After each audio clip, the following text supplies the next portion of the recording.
What's going on, everyone? Welcome back to the show. So we're going to talk about something today that is not really being talked about right now. You hear the generic ballots, the generic congressional vote, but usually when you hear about it, they just say, oh, the numbers are this, and then they just move on and they start talking about the House race and the Senate race, all that. But today we're going to dive a little deeper when it comes to the generic congressional vote. So I want to first start with this illustration here. And this is coming from Real Clear Politics. Now, if we zoom in here, this is what I want to zoom in on. This was back in 2018. And the interesting thing about 2018, that midterm election back then and the midterm election now, is that the circumstances as far as the president was the same. And so because President Trump was in office in 2018 and we saw that midterm election, we're going to talk about those results because now we have a metric to go back to. But when we look at the numbers here, what I want you to focus on is May. So we're talking about May of 2000, so May 29th of 2018. This is what we saw the generic ballot at. The generic ballot was at Democrats plus 3.7%. Okay, now remember that number, 3.7%. And then when we look here, you see what happened, what transpired here as far as the gap kind of went down, up, and then Democrats ended on the uptick. Republicans also ended on the uptick, but by that time they were pretty far behind. And it was, I believe it ended at 7.3%. So we'll take a look. I have all that information. And basically when they're polling people and asking them about the generic vote, they're saying in this election, in the midterm election, are you more inclined to vote for a Democrat or a Republican? That's all they're asking. And so if you say Democrat, then they put you in one category. You say Republican, they put you in another category. And then when they do the polling, that's what we're seeing here. And so back then in 2018, in May, Democrats were ahead. And so when people were polled, they said, you know what, you had 3.7% more people saying that they would vote for the Democrat over the Republican. And so now I want to take a look at the congressional generic vote back in 2018 up until the election. So this was on election day, and then we have the final results. So when we go up to election day, this is what we saw. So if you look at this gray bar here, this is the average, okay? So Real Clear Politics average. And what they were showing us is they were showing us that Democrats were at plus 7.3%, okay? Now, when we look at the final results came out to Democrats at plus 8.4%, okay? But remember this number. This is the important number to remember. Plus 7.3%. Now let's fast forward to the generic congressional ballot in 2026 right now. What are we seeing? We are seeing the Real Clear Politics average at plus 7.6%. Plus 7.6% now. When you go back to 2018, what did we see? It was plus 7.3%.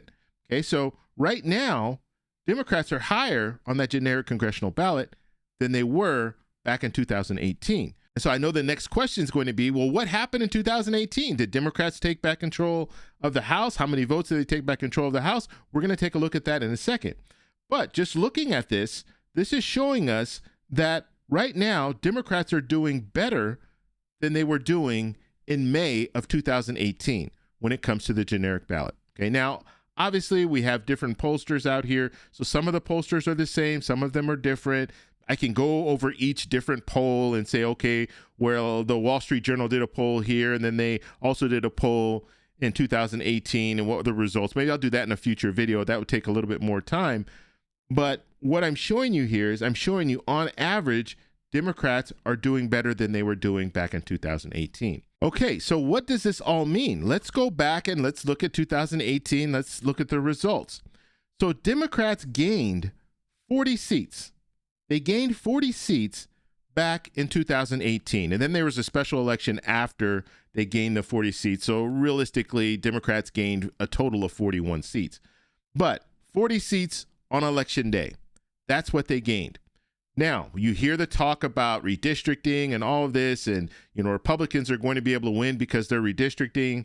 The reality is right now, Republicans stand to gain maybe 6 to 8 seats. And so when you look overall, let's say Republicans are able to gain 8 seats. Democrats already need to win 3 seats. They need to net 3 seats in order to take back control of the House. So if Democrats need to net 3 seats, and Republicans will be able to gain, if we look at the higher end, they'll be able to gain 8 seats. That's 11 seats that Republicans will have a cushion of, 11 seats. And so if Democrats' numbers look the same as they did back in 2018, we're looking at potentially a 40-seat gain. But right now, Democrats are doing better than they did back in 2018. Now, we don't know because obviously we still have time before the election, so we're not right before the election when looking at the generic ballot. But if we go back and look at the generic ballot in May of 2018 and compare that to May to right now, Democrats have doubled that number. That number that we saw back then is now, the 3.7, it's now doubled. And so you see, that's why you hear people talking about this and saying, we could see a blue wave.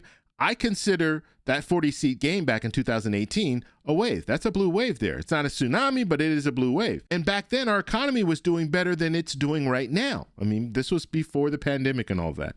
And so let's go through a few of these just so we see. So Democrats, they ended up with 235 seats, Republicans 199 seats, and then that unresolved seat there, that one seat that went to a Democrat later on. And so that was 400. That's the 435 seats there.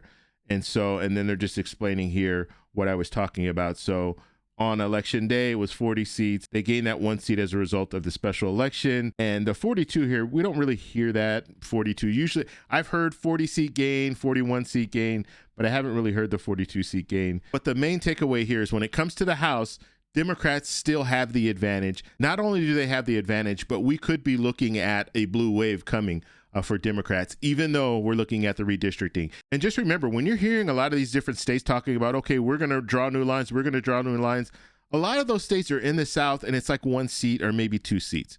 So it's not going to be that much. And then we look at states like Texas. Texas said, we're going to draw new lines and we're going to be able to gain 5 seats.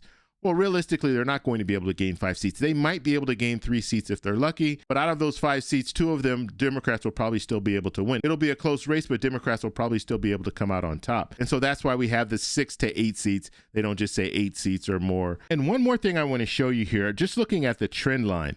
So if we're looking at the trend line, this goes up to May right here.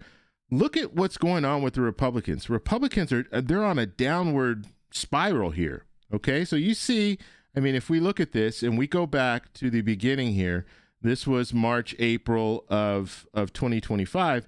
You see there was a point where Republicans, when we're looking at the generic ballot, Republicans were above Democrats. Okay, so we had this period right here when President Trump first came into office. And then we saw this switch around April, or maybe the end of March, April time.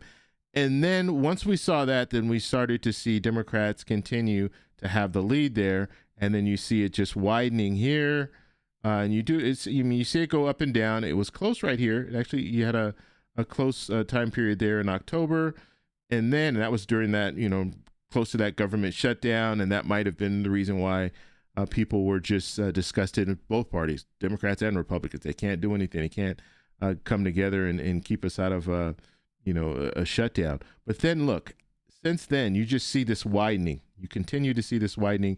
And then this should be very concerning for Republicans because this is a huge dip, okay? A huge dip down. You see Democrats are steadily increasing and Republicans are steadily going in the wrong direction. And so right now, if we had an election held today, Democrats would most likely take back control of the House. But we have to still wait. We have 6 months, so a lot can happen in 6 months. We have this war that's going on in Iran. We have, food prices on the rise. We have gas prices on the rise. Will any of that change come November? So we'll have to see if that happens. And if it does, if we get to that point, and you have to understand too, if we get to the point where it's close to November, it's not going to matter. I would say in August, it's not going to matter anymore. If we still are in the same situation that we're in right now or worse, it's not going to matter what happens. Even if things start to improve from August, September, October, it's still not going to make a difference because people will have already formulated their opinion of this current administration and how things are going. And remember, this election, this midterm election, is going to be a referendum on the president. And so if the president is not doing well, you're going to have voters out there holding him accountable by voting against some of the people that he endorses, voting against the Republicans who are currently controlling the House and the Senate. And now I want to pass it off to you. What do you guys think? Do you think Democrats will be able to take back control of the House? Let me know in the comments below. If you like this video, please give me a thumbs up. Please subscribe for more. And remember, stay informed, stay engaged, and I'll talk to you in the next one. Bye. So that's all we have for this video. Make sure if you guys want to send me an email, you can do that, david@thetecshow.com. Like the video, subscribe for more, and check out these videos over here for some more great content. Talk to you later. Bye.